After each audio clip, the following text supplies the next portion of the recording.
Hello and welcome. The goal of this podcast is to get listeners connected with others in the sports industry because they say it's all about who you know, and now you know us. Hey, everybody, this is your host, Connor Shank, and today you're listening to the Constant Sports Podcast, a podcast that is committed to connecting you with others in the sports industry. And today you're meeting Michael Barno. How's it going, Michael? Hey, Connor, it's going well. Good to hear. Good to hear. For the listeners and viewers today, so Michael is currently the coordinator for finance and economic for the 2024 Men's Final Four Host Committee, as they call it, long name there for the Final Four.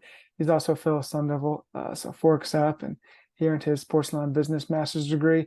I guess you graduated this year, right? You did the Yep, just 2 year track, graduated. Yep. so he's fresh. And you got is it the pin? You got the Final Four pin on here? What do we Oh got here? yeah.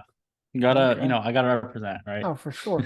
Yeah, all decked out. Look at this. Michael's spent some time with, is it Sports Data IO or is it just Yes. Sports Data IO? And then Yep. he's actually a fellow podcast host himself. Oh yeah. So I'm sure we'll dive into that as in the Ball Squad podcast and other sports related topics. So, Michael, I guess let's just kick it off. And I guess we kind of met where we're in the master's program. So, kind of how'd you did your undergrad at ASU as well. So I'm sure you heard about it when you were in your undergrad, and then kind of what made you get in, like, okay, I'm doing this. Right. So my original goal was to go to law school, Hmm. and there was one day where I was like, I don't really want to just be a lawyer. Like, Yep. I want to do something more interesting. So then I found the MSLB program, and I was like, oh, it's right here at ASU. It's ranked top 10 in the country for, sports masters that I could get. And I'm like, oh, perfect. I'm right in town. So I would say it was probably my goal to get into this program since like 2019, and then I Okay. got in 2021. So yeah, it's kind of been a goal for a while. Whether that was going to be concurrent MSLB/JD or just MSLB, I was like, Right. either way, I really want to be here, and luckily I got in. So yeah, that's kind of where that started off. Yeah, and I So feel yeah. like we've heard a lot of kind of similar stories where it's like people want to be lawyers specifically, but then the cool part about the MLCB program, as you know, is it's in the law school. So you're taking Mhm. amateur law, pro sports law. We're taking how many law classes are intermixed with the other sports marketing classes. So Right. it I feel like it checks that box nicely for the wannabe lawyers, so to speak, as I put myself in that category. And I know Mr. Coleman, co-host of the podcast, is in that category himself. Oh yeah, I could probably throw myself there because when I was to become a lawyer, so reading about that stuff's always interesting, and the whole sports law thing. But I'm definitely not qualified. So yeah. Are you thinking about possibly going down the, I guess, the JD route, or are you kind of done with school? I've thought about it. I think for now I'm done, but it's not something I've like closed the door on for sure. Um, I think it would just have to be something that makes sense for me, like in Mhm. my career. Like if it really is going to advance my career that much, that's the only way I Right, would do it. Like I'm not going to do it just to have it. right, just to get it done. Yeah, yeah. I gotcha. So I guess as you were at ASU undergrad, you saw kind of 2019, the MSOB program was kind of your goal. So what was it Yep. about the sports industry in particular that you were like, okay, this is it. This is kind of something I want to follow.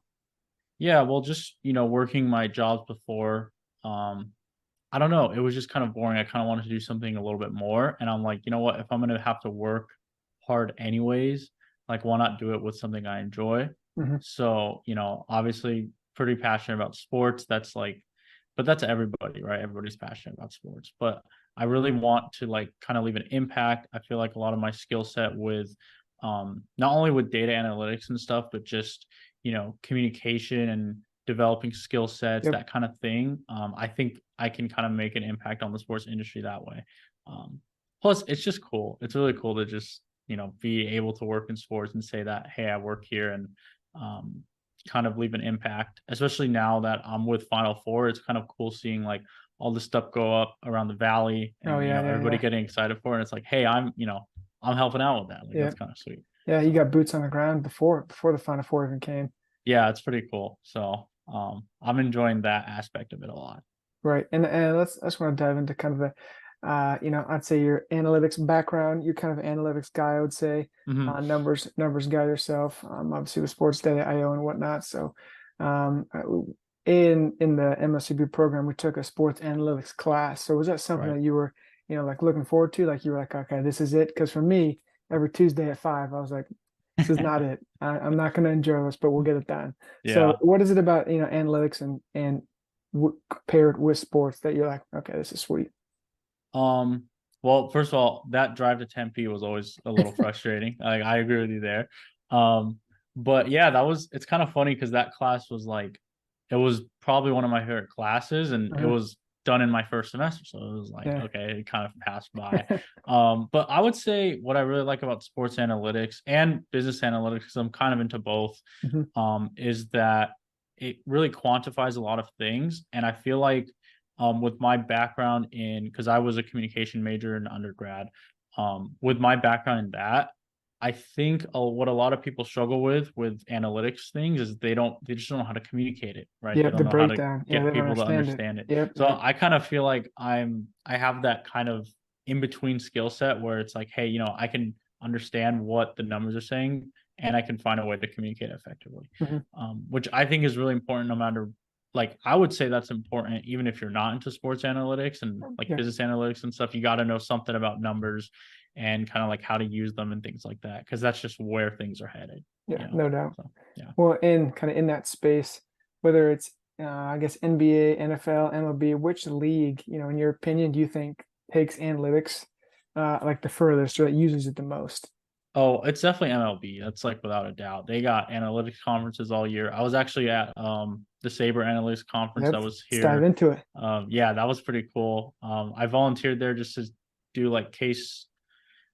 They had like I think it was like the Diamond Dollars competition or something like Uh-huh. that, where they're bringing high school and college kids from all over the country to like, present their case. And I think this year it was something about um trying to simulate a game, assuming all the calls were correct.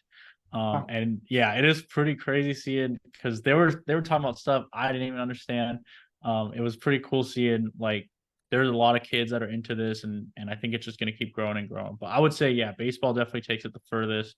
Um, and I mean, you took the sports analytics class too. It's just because it's like very easy to kind of isolate the data. Mhm. NFL, I think, is the hardest to probably use analytics. Like there's some stuff in there, but I think there's just so much going on the field at any given time. Yeah. It's very difficult to like kind of get that going all at Mhm. once. Yeah, I was going to say kind of the same thing with the NFL analytics. It's like, how do you factor in like on the fourth and inches if Derrick Henry's your running back or like Yeah, Austin Eckler? Like I feel it's two different people. Like you can't just be like 80% of the time Derrick Henry's going to get in, 80% of the time Eckler's going to get it. Like yeah. And when I there's feel like it's so 22 much guys on the harder. field, Yeah, it's so much harder. right. Like in baseball, you can kind of say it's a one-on-one thing because it's a Hmm. pitcher and a batter Oh yeah.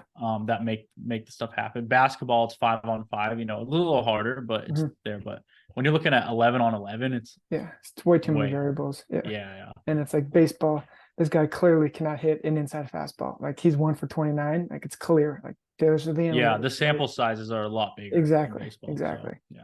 So, and I agree with you there. Kind of in the analytics space. So yeah, with your time with sports data IO, now you're with the finance. And is it like, would you say it's a finance and economic like department? Or is it kind of like a team? What's that look like? It's definitely a department right now. It's just two of us, Hmm. and I think we might be getting one more. I'm not 100% sure about that. Um, but basically, yeah, what we do, we just do the basic like accounting and budgeting. Each department has a budget, Hmm. so obviously, and then there's a big budget, that kind of thing. And then as for the economic impact side of it, that's really just trying to tell a story of how these big events, impact the valley. Hmm. So we just did Super Bowl. So basically, the entity that we are the Arizona Major Events Host Committee. For Super Bowl, while I wasn't there, they were the Arizona Super Bowl Host Committee, and now the Phoenix Local Organizing Committee, which is for Final Four. But basically all under one umbrella, right? Hmm. And for economic impact, it's basically just trying to show each city, because it's not just Phoenix, there's Glendale, there's Scottsdale, Tempe. It's kind of like trying to show each city why it's worth it to have these events here, because it impacts spending by this much. So it's just getting like hotel data, it's getting a lot. We have like geo tracking data, that kind of thing, for just trying to get like any kind of data possible. We're always like Mhm. looking for new avenues to get like spending data and things like that, just to kind of um show like partners like, hey, this is how this is impacting the Mhm. valley, that kind of thing. So when it comes time to bid for these events, so the next Super Bowl or the next Final Four, whenever that comes to town, um it's kind of important to show like, hey, look, we saw this much of a growth here, Mhm. that kind of thing. So yeah, I would say that economic impact side is a little more important. The finance side is just a lot of making sure that like everything is good within the departments and that kind of thing, and accounting and spending and that kind of thing. So yeah. Right. So with economic impact studies and whatnot, how far out you guys do you know do they bid for these events and use numbers? Because I feel like each year it's I guess unless the event just sucks, but theoretically it should get like a little bit better, right? Depending on the city and the I guess like the 2020 environmental impact when wherever the Super Bowl was in 2020 probably wasn't ideal, but Yeah. I mean, do they pitch those like years in advance? Because I feel like the numbers would always change, right? Yeah, so usually they're pitched. I'm not exactly sure when the 2024 pitch was done, but it was probably 3 or 4 years ago. But basically, what we do is it's especially nice for us because we already had the Final Four here in 2017, Hmm. so we could kind of show like, hey, look at this growth, between spending in the same time period from 2016, like let's Right. say that weekend in April from 2016 to 2017, just kind of showing like, hey, look at how much of a jump we got. We can get that same jump. We can show that like, oh, in 2023, people were spending even more than they were in 2016. So you can assume that the jump will be even bigger. And obviously, you've been in Phoenix for a little bit here. It's growing pretty fast. Yeah. It's, a lot more events are coming here. It's kind of, I guess, getting its own identity on the national stage. Um, and I don't know, we'll see what happens, because obviously like Vegas is getting a lot of these big events now, LA is getting a Yeah. lot of these big events, but Phoenix is kind of showing that like, hey, we can kind of hang with these guys Hmm. and kind of bring our own things going on here. So um I would say that's pretty nice. But yeah, I would say just for like the numbers and stuff like that, it's done a few years in advance. A lot of it's like projections, just projecting like, Right. oh, Yeah. this is what's going to happen here, this is what's going to happen here, um that kind of thing. So yeah. And then so I guess so it's a team of two. You guys go into the office. Is kind of what's the office I guess work job like? I mean, is it different cubicles and teams, or is it kind of Oh, like gotcha. you guys are separate, or how does that all? Yeah. So pretty much everybody has their own like little office, except for me. I'm kind of out in the hallway it's still a desk and I still got my own area, but Uh-huh. because I'm brand new and stuff like that, I don't get my own office with a closed door. But that's fine. But there is a lot of overlap between the departments. Hmm. So I mean, most of the time, obviously, I'm helping out with finance and economic impact, but um, there is a lot of crossover when it comes to events and when it comes to marketing and Hmm. all those other departments, just because it's all kind of relevant. You know what I mean? It's not like finance can just kind of go do their own thing. It Hmm. affects everything else. And like marketing, they need like their budgets, and events, they kind of need their budgets and that kind of thing. Um, Even like corporate partnerships, that's obviously huge when it comes to budgets, because we Yeah. kind of we need like numbers for that. So I would say there's a lot of overlap. It's not really just us two doing our thing. Hmm. It's a lot of like collaboration and thing like that For sure. with the other departments. So yeah.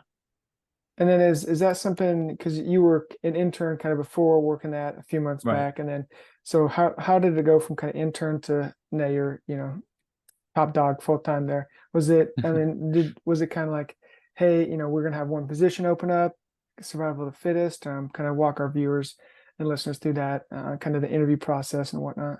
Gotcha. Okay. So basically, the internship was supposed to go to August 25th. I started June 5th. So it was about like 3.5 months. Hmm. Um, about halfway through, I kind of expressed my desire. I was like, hey, I kind of want to stay here full time. I don't know if you guys have positions opening up and that kind of thing. Hmm. So they, set me up with an interview with the boss, and you know, it just one random Thursday, because my internship was Monday through Thursday.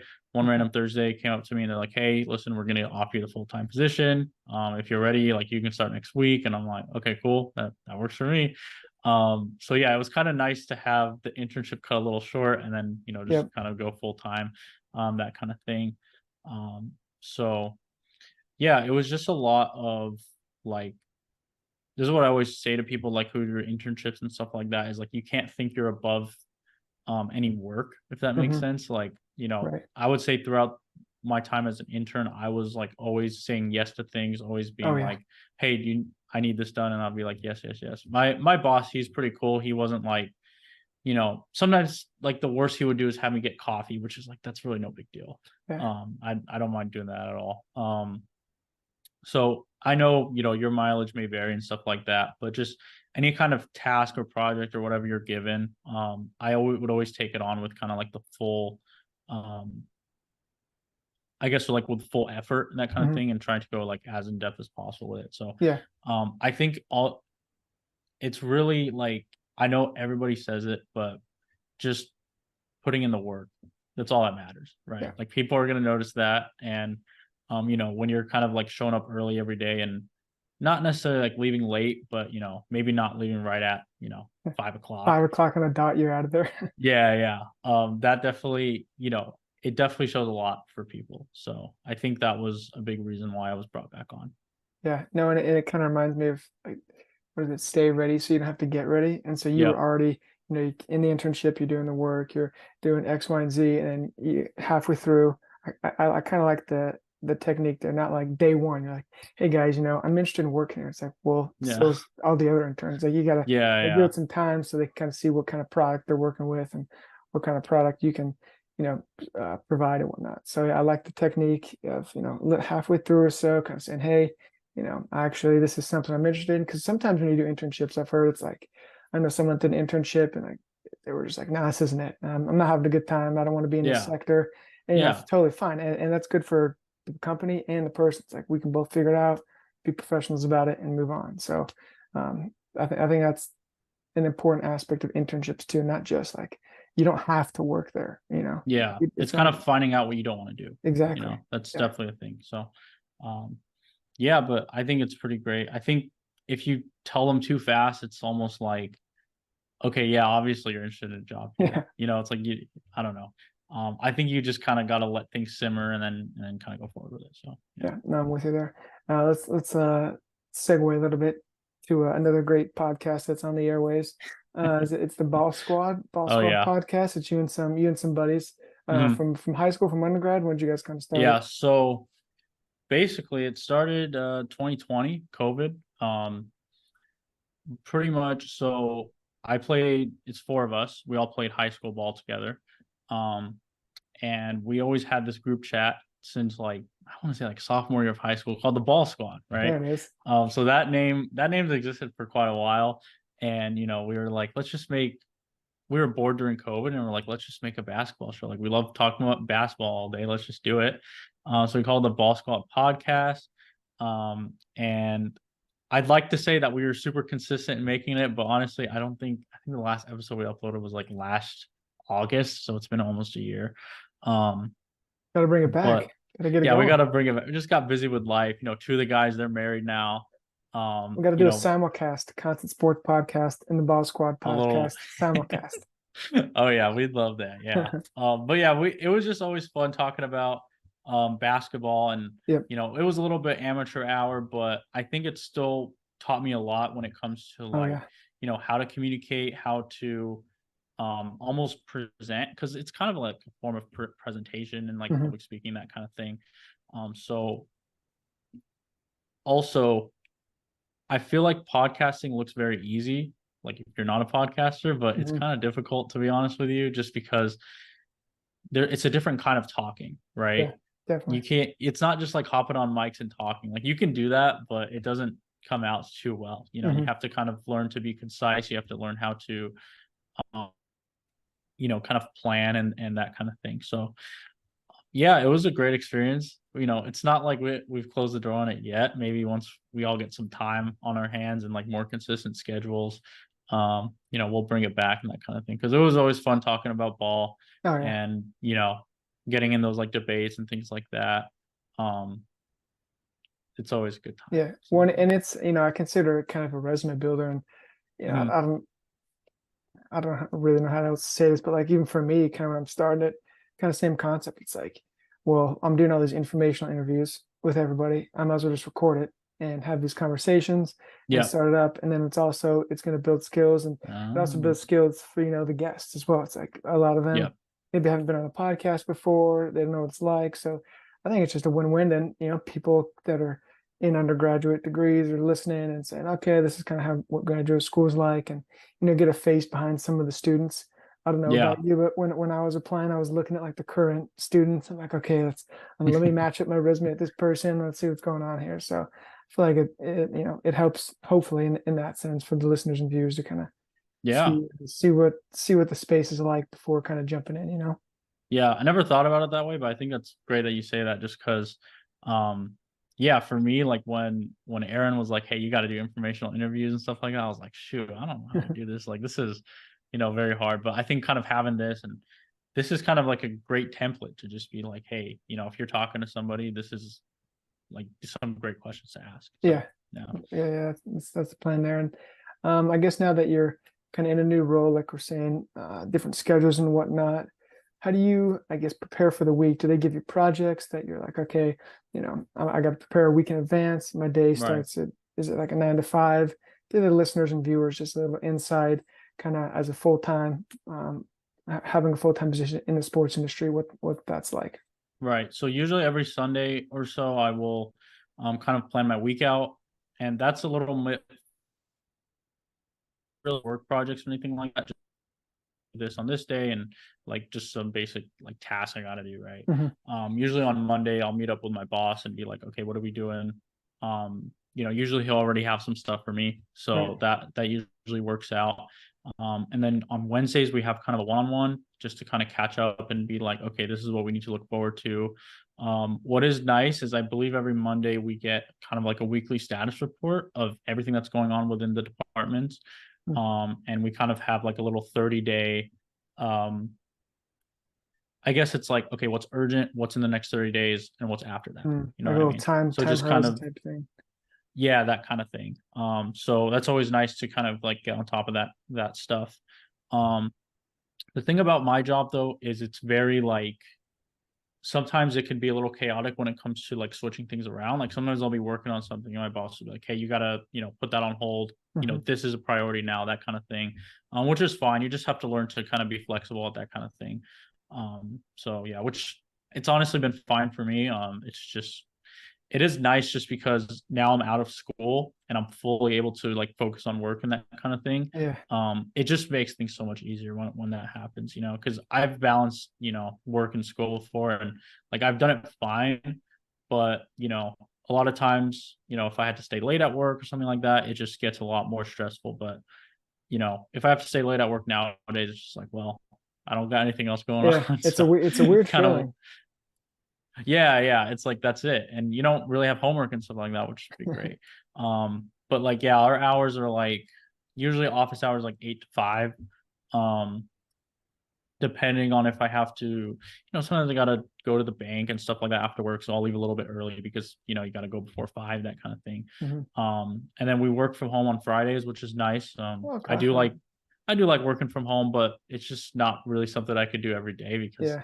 you just get way less work done. But I think that's going to change soon just because as we get closer to the event, there's not going to be any working from home. It just doesn't really make sense to do Yeah. that. So, yeah. It's gonna be locked in. So that Mhm. is that something I'm assuming they adopted from COVID, do you know? Or is that I think it's one of those things that was like, hey, just to kind of, because this past summer was kind of like our least busiest mm, time. Like it's only right? going to get busier from here. And I assume at some point they were like, hey, you know what? We can do work from home because, we did it during COVID and stuff like that. Hmm. So just because it was something that can be done, they're like, why not try to implement it? But yeah, just with the nature of the job and stuff like that, being in the office, there's no way that would work full time. It's Yeah. just not going to happen. There's just too much communication that happens like throughout the thing. A lot of our stuff is like physical papers, physical, that kind of thing. It Mm, just doesn't really work online. So usually on Fridays, it'll just be stuff I've already started. I've already started working on and just like finishing that up. But again, I don't, I think once September rolls around, I think we're just going to be full time 5 days a week yeah, because it's just going to get busier and busier. So yeah. I got you. And then as far as kind of with your, I'd say you're kind of in the analytics sector. That's a fair assessment. What are Mhm. some, I guess, essential skills, maybe I guess, softwares you could add in there, or just things in that nature that. Well, I guess the obvious one is coding, which I'm kind Mhm. of a hypocrite because I don't really know too much about coding yet. I'm hoping Mhm. one day I will. But just basic level, obviously you want to know Excel. Just kind of getting to know how formulas work, how those kind of numbers work. I would say probably the biggest thing is data visualization. If you have all the data, that's great, but if you don't know how to present it or show it, then there's not really a good point to it. So it's just kind of like learning how to organize charts, how to make things like pop out to people. Mhm. My boss, he kind of has like a format, how he wants his charts done, so I always follow that. But just kind of learning like, okay, what's visually appealing, what really gets the message across, because your data is not really good unless you know how to present it.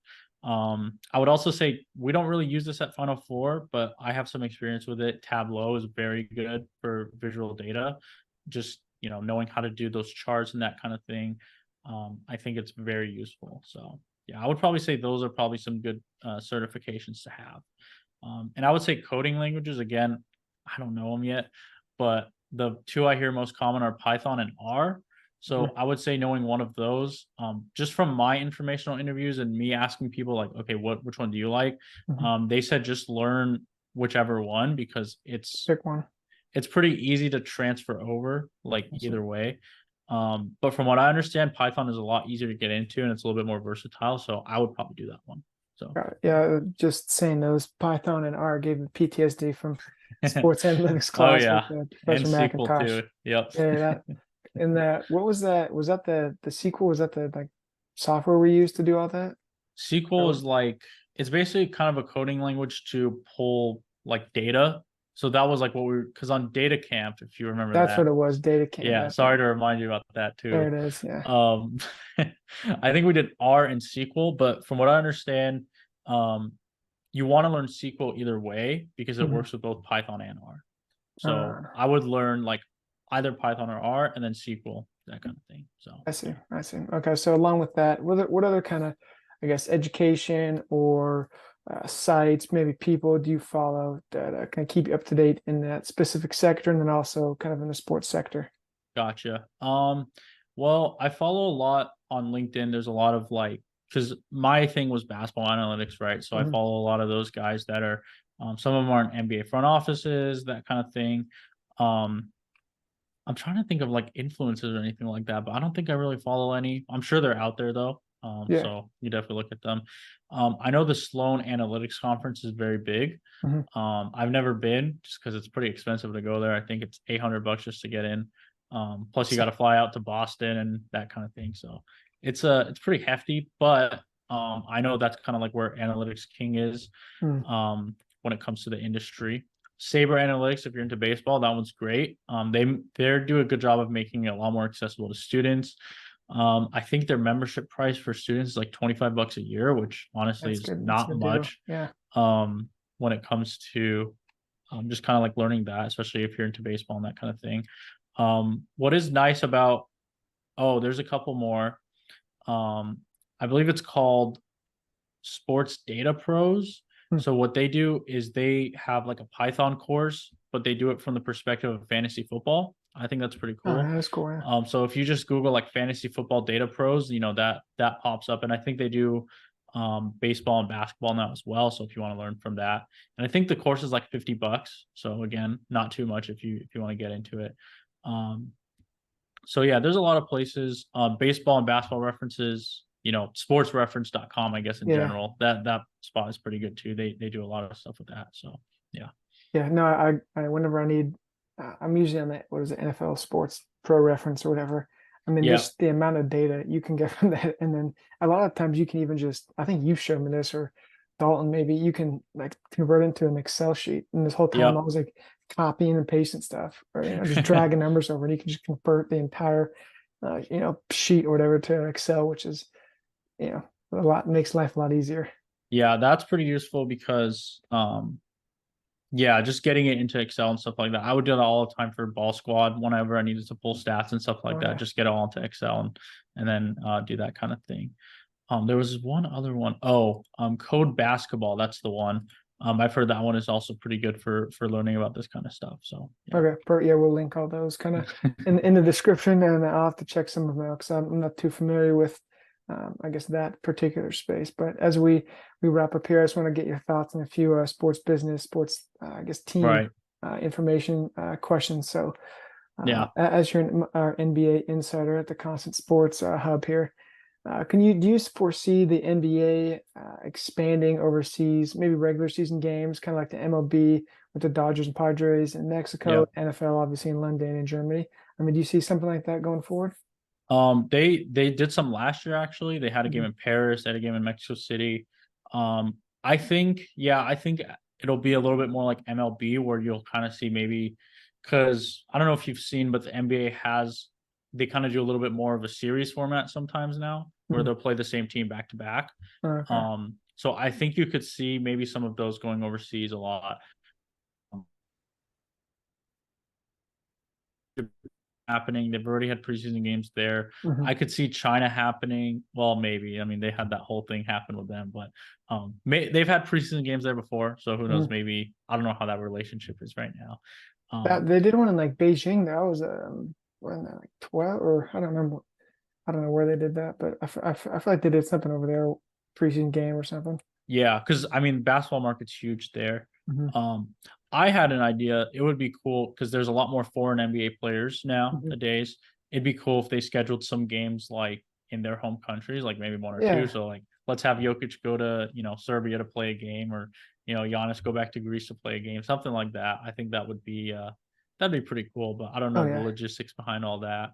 Or Wembanyama having the Spurs go back to France to play a game or something like that. That could work out. So Yeah. I don't No, know. I'm with you. I like that idea. Yeah, yeah. But yeah, I could definitely see it, becoming something that happens. As for like expansion outside the country, I don't know if I see that happening. I know Mexico City was very, um, I guess it was floated a lot for Mhm. expansion, but I don't know if I see it happening just because of the elevation of Mexico Uh, City. It's like double what Denver is, and oh Denver's yeah. already hard to play in. Um, so, that, and then having players, wanting to move there. I mean, it's already tough to get them to move to Canada. It might be tough to get them to move to Mexico Yeah. City. A So, lot more logistics. I mean, when yeah, and with the elevation, as we saw with the Padres and Dodgers, yeah. teams are hitting like Oh, yeah, 500-foot homers just with ease, opposite field. It's like, okay, maybe this isn't a good idea. Like, that was yeah. just Like you can't do crazy. it too frequently. I Yeah. remember when, yeah, I think it was Miami and oh, I forgot the other team that played in Mexico City. They were gassed by the end of Oh the yeah, game. just Like dying. it was Yeah. ridiculous. So yeah, That's yeah, and I guess it's always something to think about in the future as these teams, or I guess the sports leagues become more international. And I Mhm. feel like sports now are just, I mean, we're already pretty global. I'm not entirely sure like how much more global we can get with, Yeah, without putting teams like we're saying legitimately in the other countries. yeah, Because that I feel like that's really the only, I guess, like next step you could take. yeah. Um, Or like starting another league, yeah, like like how the NFL started NBA or NFL Europe or yeah, whatever. yeah, So yeah. But then it's like, how are you going to get, I feel like if you make another league, right, everyone's going to be one in like the United States league because it's closer, all the teams are closer. I mean, I guess you could, it's a possibility. I'm just saying. yeah, Yeah, I think it'd be harder to get them. Maybe not. it's Maybe people like to play, overseas all the time, but yeah, it's very tough logistically. mhm. I don't know. So yeah, You had to go back and forth, time zones, time changes, coming back, coming this way. Like yeah. it's I just a mean, mess. it's already tough to fly across the country. Yeah, So imagine flying across the ocean. yeah. So it's pretty hard. So yeah. That's nuts. So, just wrap it up here, Michael. Thanks for joining us today and sharing some Mm, insights on. We're able to do a little bit of a deep dive in the analytics world, something I'm not too familiar with. So, I'm sure the viewers and listeners were able to kind of take a little sneak peek behind the curtain and get some more information about the numbers. But as we go forward here, we'll just leave you kind of with the floor to give it anyone any shout outs, mention anything you need to. So we'll just give you the next minute or so to wrap up, and then we'll finish from there. Right. So yeah, I would say going into the sports industry, I had less experience than most people. Like when I started in MSLB, there were maybe it was just imposter syndrome or whatever, but I saw all these people's resumes and stuff like that, like in our careers class. I was like, shoot, I don't have anything like that. But I think, like I was alluding to earlier, as long as you kind of put the work in and, once you kind of get that foot in the door, like you really have to take advantage of these opportunities. So when I got this internship, obviously, I was just willing to kind of commit fully to the internship, that kind of thing. When you do that, I think that's the most important thing to do, because you really, you kind of got to make yourself stand out, that kind of thing. So you can't really think you're above any type of work. And if you're like I was, where you're like, shoot, I don't really have any sports experience, but I want to get in, and you see kind of all your colleagues around you, you're like, dang, these guys got really good gigs going. I would, it's cool that they have that and that kind of thing, but you have to always remember that, like, you have what's special about you just don't have the experience yet. You know what I mean? Like you still have a lot of skills, a lot of things, and but also it's important to be honest with yourself and just be like, okay, I need to get better at this, I need to get better at that kind of thing.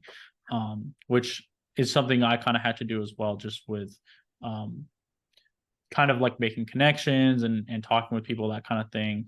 That wasn't something that came easy to me, but once you kind of get used to doing that, a lot of things come easier. So yeah, I would say just keep working hard, and